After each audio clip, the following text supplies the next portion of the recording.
Some 1,300 years ago, in the time of King Tut, Egyptians were already baking 40 varieties of leavened bread. The Greeks' contribution to this history was the oven, and 70 varieties of flavored breads. Breads so good that the Romans took the Greek bakers to Rome and their ovens to Gaul. This is how, by the Middle Ages, bread had become the primary food of Western Europe.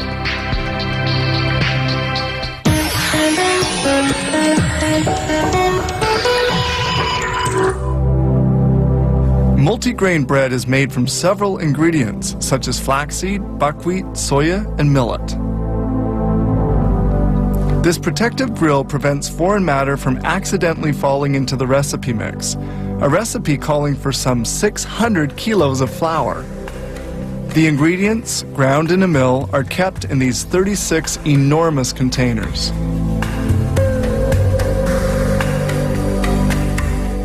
We begin by mixing the ingredients together. These kneading troughs are used to ferment the yeast, a step which takes 3 hours. The fermenting yeast makes the dough rise considerably.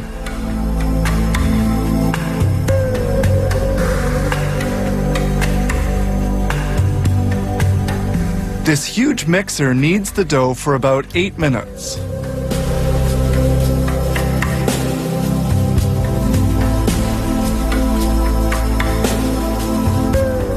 When thoroughly homogeneous, the content is emptied into a large tub.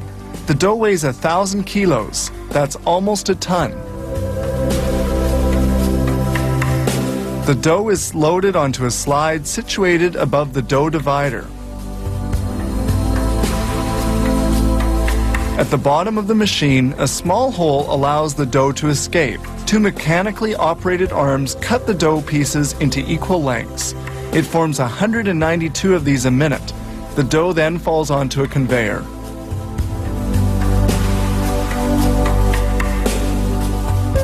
Here, dough pieces are rolled into balls, which can be more easily worked.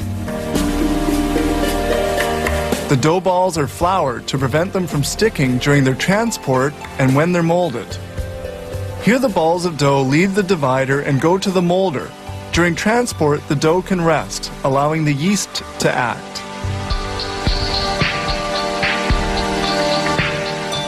The dough is then folded and rolled.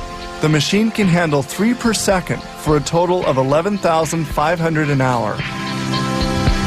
The dough is rolled out to the exact size and falls into baking molds.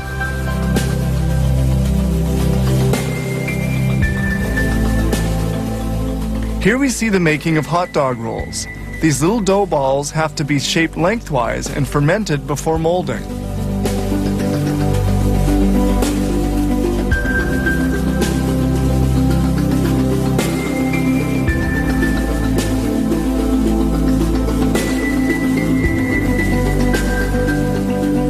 Here the hot dog rolls are being machine molded.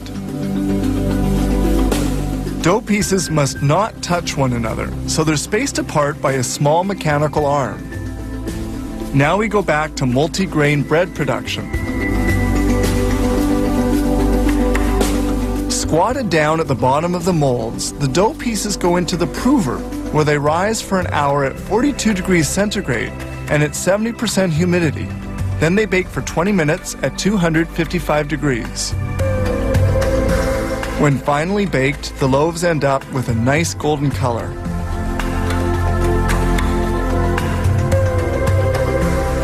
A vacuum system draws the loaves from their molds. They're then placed on a conveyor to cool.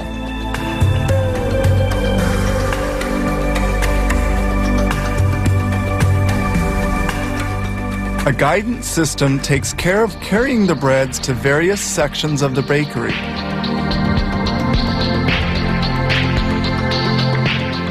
When well cooled, breads go to the slicer, which cuts 65 loaves a minute. They are sliced by 2-meter wide and 40-centimeter long steel saw blades. These blades are changed every 2 weeks.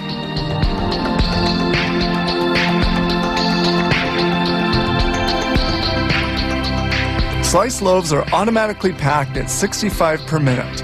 They're now ready for shipping. Some 5.5 hours have passed between preparation of the dry flour and packaging of the baked bread.